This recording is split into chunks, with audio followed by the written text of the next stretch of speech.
Kwa mujibu wa Qur'ani, ipo miezi ambayo Mwenyezi Mungu Subhanahu wa Ta'ala yeye mwenyewe ameipa hadhi, nayo ni miezi minne.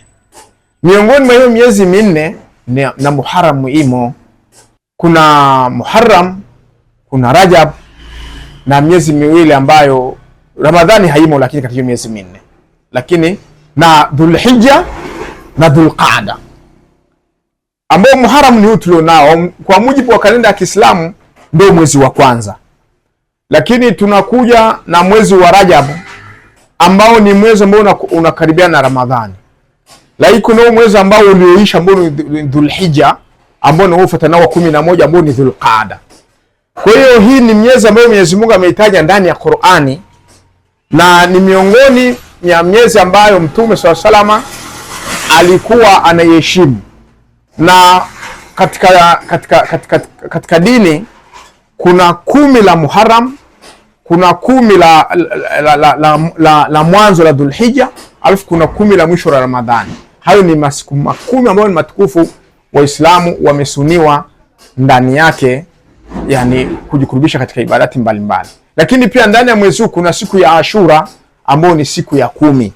Kwa hiyo huu ni mwezi ambao una historia kubwa sana katika Uislamu, lakini bali umetajwa na Allah Subhanahu wa Ta'ala ndani ya Qur'ani, lakini pia katika mafundisho ya Mtume sallallahu alaihi wasallam, Mtume sallallahu kautaja kwamba ni katika miezi ambayo ni mtukufu. Tufanye tajdidi upya wa imani zetu katika kumkurubia Mwenyezi Mungu, kutekeleza maamrisho, yani Muislamu ajitahidi maharamisho ayaache na aende katika maamrisho, kwa sababu hii ni hijra ya kiroho, na yeye anatakiwa sasa ahame katika maasi aende katika utiifu.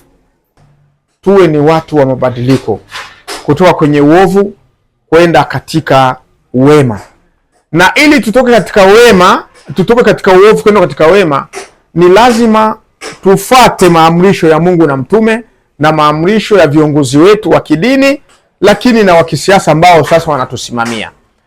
Ni mwaka mzuri kwetu, tunaupokea kwa shangwe kubwa sana, lakini vile vile mwaka wetu huu ni mwaka mtukufu, ni mwaka wa mtume wetu Muhammad sallallahu alaihi wasallam kutoka Maka kuelekea Madina. Yani mwaka huu mambo nayotegemea kuyafanya na natamani tuyafanye sana sana ni kuelimisha jamii, kupinga mambo ya ukatili wa kijinsia, kwa sasa hivi ndio umeshamili sana. La kwanza ni kumcha Mwenyezi Mungu, kufanya ibada na kuacha yale ambayo Mwenyezi Mungu ameyakataza, na kutenda mema, kutembelea wagonjwa, kusaidia masikini na wasiojiweza, na kuwa na huruma na kwa watu wote. Mambo ambayo natamani kuyafanya mwaka huu ni kumcha Allah Subhanahu wa Ta'ala, kukiombea kizazi chetu kiwe kizazi chenye heri na kukemea mambo maovu, kwa sababu sasa hivi kuna matukio mbalimbali ambayo yanaogopesha kwa kweli ulimwengu. Kwanza nitazidi kumcha Allah Subhanahu wa Ta'ala, hilo la kwanza. Lakini la pili, naofia sana kufanya maasi. Na la tatu, nitazidi sana kumdhukuru Allah ili Mwenyezi Mungu anifanyie wepesi. Kwa nini napoongeza mwaka katika mwaka wa Kiislamu umeingia, maana tafsiri nyingine naongeza umri wangu. Maana kwamba huku naongeza maana na upunguza. Kwa hiyo nitazidi sana kumlilia Allah Mwenyezi Mungu anifanyie wepesi inshallah.